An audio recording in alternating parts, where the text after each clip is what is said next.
Moving just as swiftly on land as in the water, these giant predatory reptiles spit corrosive venom before closing in for the kill. Certainly true, these bad boys are very fast. I think they have like 75 speed, which is pretty crazy.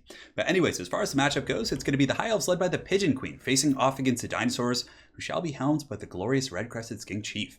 So as far as the build goes, it's going to be relatively old school, so what I used to bring against the dinos before this patch, but we'll see how it does. So in the front line, we have 3 groups of the white lions, which are pretty good. They have 90 armor, so Saurus and Skinks aren't going to be able to do a ton of damage. However, the metagame has shifted, of course, or I guess there's new stuff. So the red-crested Skinks, the frontline troops, which have the great weapons, can actually put a bit of a hurt on the white lions, especially with some support from big dinosaurs.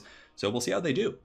Although I don't think King of the Dead brought any of those guys. Looks like he has a pretty Saurus-heavy army. But anyways, we do have 3 of the white lions here. In the back line, we do have 2 groups of the Sisters of Avalorn. And they're pretty solid in this matchup. Obviously, there's going to be a ton of armor, especially with the new roster. I think that these Salamanders, let's go ahead and take a look. So the Ancient Salamander does have 95 armor. So standard archers probably wouldn't be able to do a ton of damage to him.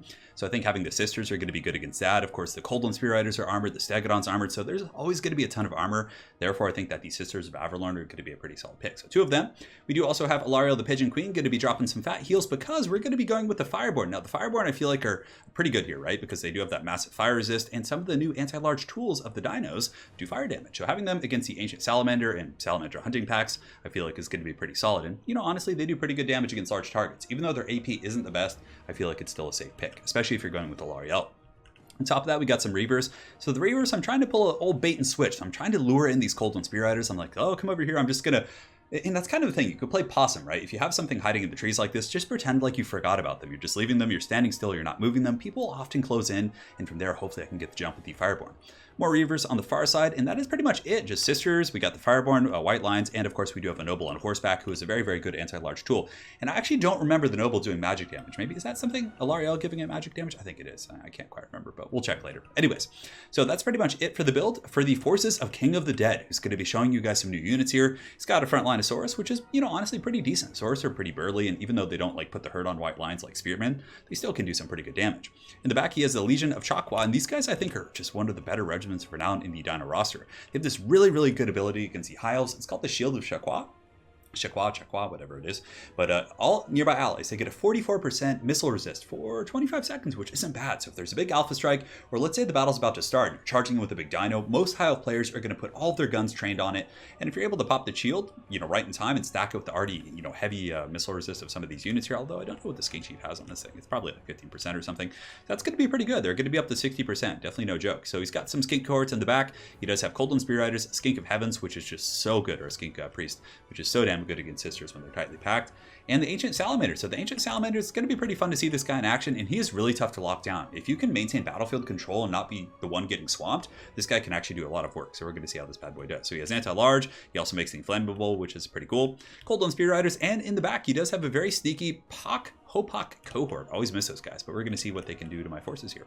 So on that note, guys, let's get the show on the road and have some fun. So I'm going to be advancing here. I do, of course, have the missiles. I mean, I could have waited, but nonetheless, I wanted to get some missile pressure in on him. So the Sisters will be taking some pot shots downtown, but he did fall back very wisely with the red-crested Skink Chief. He's probably just trying to get in position here with the Coldland Spear Riders and probably get a very juicy Heavens Blast. So right here, I thought he was going to kind of drop micro there, but he did move it at the last second. So I do drop a Tempest here on the Skink Priest. I'm going to be trying to get some damage here with the Sisters. For the most part, we should be able to do some decent HP damage, which, you know, obviously there's no healing for this Lizardmen army. Now over here, the Fireborn are going to be lurking in the trees, and I can see that these Coldland Spear Riders, they're kind of thinking about it. They're like, those Illyrian Reavers over there are looking a little bit juicy, but nonetheless, they're taking their sweet time. So I'm like, come on, get in there, go, go, go, so I can ambush you. But the Sisters are going to be shooting some nice lasers here into the red-crested Skink Chief, and it looks like there was a Wind Blast coming down, but I do kind of switch sideways here, and he cancels the cast and then recasts it. Beautiful destructive cast from that Skink Priest, just massacring those Sisters of Avalorn. But in the front line, it's going pretty good for me. The red-crested Skink Chief is going to be taking heavy damage here from the Sisters of Avalorn, and the Noble's also hot on the tail, so pretty good, yeah, I would say good initial engagement. Now, on the other side, the trap finally did work, so the Fireborn were able to catch these dinos, and there is no way that they're going to be able to get away. The Fireborn are just a vastly superior unit, and they should be able to just cut them to pieces. So if you look at the Coldland Spear Riders, these guys are being taken to Pound Town pretty badly here by the Fireborn, but let's look back at the main battle. So the White Lions in the front line are holding their own, but you know they've been taking extra damage here from some of these angry Salamanders, which are actually shooting at these Sisters. And in the back, the Hopak's cohort is able to get a huge ambush, so I didn't see them. Obviously, they were in Vanguard. And that is something that I really have to get used to. You don't see that terribly often, right? People are using Vanguard and the dinosaurs like in that way. So very, very cool stuff. The Salamander actually has pretty good splash attacks as well, so if he's able to shoot in here, he can do some good damage. So another Wind Blast going down, not quite as devastating. We almost do have the Skink Priest down, so he's getting very, very low. So I'm going to be focusing all my missile units, trying to take this guy down. And the bounce power is pretty damn, yeah, it's really even actually. And the Fireborn, I think, are over here. They're going to be coming back to the main battle, so they just clean shop on those Cold One Spear Riders. And from here, I'm going to be using the Reavers to temporarily hold down the Pox cohort, just waiting for the Fireborn to come back and finish them off. Now in the back, the Skink Priest is just doing backflips and just having some fun up there in the sky. Skinks are just such happy little dudes. But the Skink Priest with Heavens is going to be tearing into my archers. But the archers, sisters aren't pushovers. They should be able to fight. And from here, I'm really going to make sure I finish off the caster, because those Wind Blasts from King of the Dead have been beautiful all game, just wrecking the archers. Now in the back line, his other Cold One Spear Riders are going to be jumping into attack here, but the Fireborn get a massive charge right here, just tearing into the Pox cohort. This is going to be a great engagement for me, and the bounce power is even maybe a little bit in my favor. It's pretty damn close here. The Noble in the front line was chasing after the Red Crescent Skink Chief, but King of the Dead has been able to kind of slip away with this slippery little skink man, and is doing pretty good. So I was able to drop a heal as well, but the frontline engagement is going pretty well for the dinos. The Legion of Chakwa is in really good shape, not doing a ton of damage, but they're healthy. So in the late game, that's really going to be tough. And also, he has his X Factor. So the Ancient Salamander's just been shrekking me all game, and it really runs under the radar. It's very quick. I can't really catch it with anything except Reavers, and it's been really tough to allocate resources to have to deal with that thing. But anyways, the Fireborn were able to win that engagement and finish off the Pox cohort, and from here they should be able to finish off these Cold One Spear Riders. But the big thing is going to be dealing with this big dino. He still has the Red Crescent Skink Chief, and this guy he's pretty furious for sure. Now, as far as the abilities go, he does have some really cool abilities, so let's go ahead and take a look. So it's the Warrior's Crest, so it gives him 44 melee attack, 27 melee defense, making him quite the raid boss. He does also have the Opal Amulet, so this guy's ready to party, and he's really tearing into my Noble over here.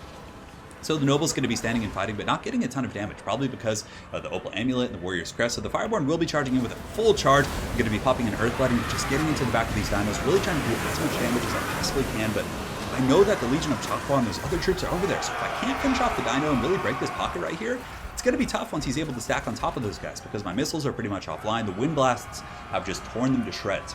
So these sisters down to 9 models, 367 HP, probably not going to be doing much more. These ones have come back online, but they're still pretty close to the big dinos and to the edge of the map, unfortunately. So they're probably going to be breaking off here, and that's going to be a tough pickle for sure. It's going to be a little bit tricky. Anyways, the Red Crescent Skink Chief is just holding on like an absolute champion. The bounce power is pretty even. The Fireborn are just bouncing back and forth, getting some really good damage, up to 91 kills, all of which are against pretty good targets, but still, I'm kind of running out of a backbone, right? Like, even though the bounce power is decent, it's a little bit in King's favor, but I would say it's still really even due to just the bounce of power on the map and just his lore being so damaged. The amount of troops he has left. He has the Saurus Warriors, he does have the Legion of Chakwa, and the Ancient Salamanders are just going to town, just kind of roasting some of these sisters up here. They're able to actually shatter them, and he's just kind of been sticking and moving, and even still in melee, if this thing has to fight, it's not going to be a pushover, and it does cause terror. So very, very cool use. Look at that. It's kind of like a cat when they have like a fur ball or something. You can the motions when he like throws up the fire. Pretty good stuff. The Ancient Salamander is going to be chasing into the back, maybe going after the Reavers, but for the most part, he's going to be a super solid tool against the Fireborn group. Thankfully, though, the Fireborn do actually have really good fire resist, so it's not going to be quite as bad as it could be. But actually, yeah, I guess that's why I picked the Fireborn in the first place, right? But the Fireborn are going to be falling back, taking some lasers, and it looks like he's going to be shooting Alariel, but Alariel is able to matrix that, just straight up Neo dodging that, which is quite good. And at this point, it's going to be a bit of a tactical retreat. I know I need to get some spears together. I know I need to re-rally my forces. It's a close fight, but he still has 2, relatively powerful monstrous units and the Legion of Chakwa with their very good melee defense at 51. These guys are going to be very, very tough to take down. So I do pop a heal right here. Going to be trying to get any value I can, and I go in and I get a nice little charge on the Salamander, getting some huge damage with the Fireborn. It does overextend a little bit, and the Red Crescent Skink Chief does also overextend. So this is my chance to get back in the game here. I need to kill this character, but I'm not doing too much damage. The Opal Amulet and the Warrior's Crest is so good, putting him out to an insane amount of melee defense at 59 for a monster, 70 melee attack, and I just can't quite get him down. He's shaken. I've done some pretty good damage, but for the most part, the Fireborn are in a little bit of trouble, but we're going to be trying to do some cycle charging, also rallying some troops on the far side. The Spearmen and the White Lines are going to be coming back, so I bounce in there, do a little bit of damage, but the dinos are holding firm. This Ancient Salamander is just hunting and having a good old time, so I do charge the Pigeon Queen in there, hoping that she can kind of be a bit of a distraction, and then I can charge in with the Fireborn and get some damage. Hopefully, he'll overextend with the Red Crescent Skink Chief was my thinking, but from here, you can see the bounce power is going to be ebbing slowly in the favor of these dinosaurs as the Ancient Salamander and company just feast on the Pigeon Queen.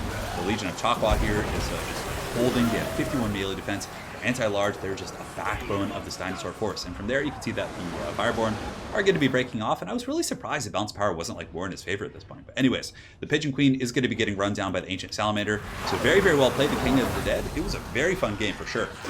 And, you know, up until this point, I hadn't had too many games against the Ancient Salamander in which I thought they were super good. But this game, they kind of ran under the radar. They have 154 kills, a lot of which were against, you know, my lightly armored infantry, like the White Lions and the Saurus and some of those other troops. And, yeah, it was pretty nasty for, not Saurus, the White Lions and the Spearmen. And even still, they're pretty good against large targets. So very good stuff from the Salamander. He got some really good kills and really flew under the radar. And even if I wanted to chase him, I couldn't really, because King had really good battlefield control with the Coldland Spear Riders. Granted, they all got killed by the Fireborn, but even still, they were able to hold long enough to really, you know, allow the rest of his force to do some damage. But a relatively elite force, not like elite like in the sense of Temple Guard, but the Saurus did a really good job just holding and fighting and grinding, especially the Legion of Chakwa. Those guys just took no damage over the course of that whole battle. Yeah, the Red-Crested Skink Chief, definitely not bad. I mean, we've been seeing 10 and 1 quite a bit, but he does have that Warrior's Crest and also the Opal Amulet, so he can become really tanky. And the Legion, giving the missile resist when he's nearby, well, of course, when you activate it. It is an activated ability on the Legion of Chakwa, but yeah, I thought the build was pretty good, honestly. Just a couple micro things that I think were a little bit troublesome. I had to avoid those wind blasts. I think those were the things that really wrecked me. Maybe just cutting the Sisters and just going with another Noble and maybe bring some like Phoenix Guard or something, but I feel like if you do that, the Salamanders are just going to run shop and kind of shoot you from a distance. So it's a tricky one. You need to experiment a little bit further with this matchup, and hopefully you guys enjoyed it. So very well played to King of the Dead. Make sure to check out his Twitch channel, which will be in the comment section below, and we will see you guys next time. Take care.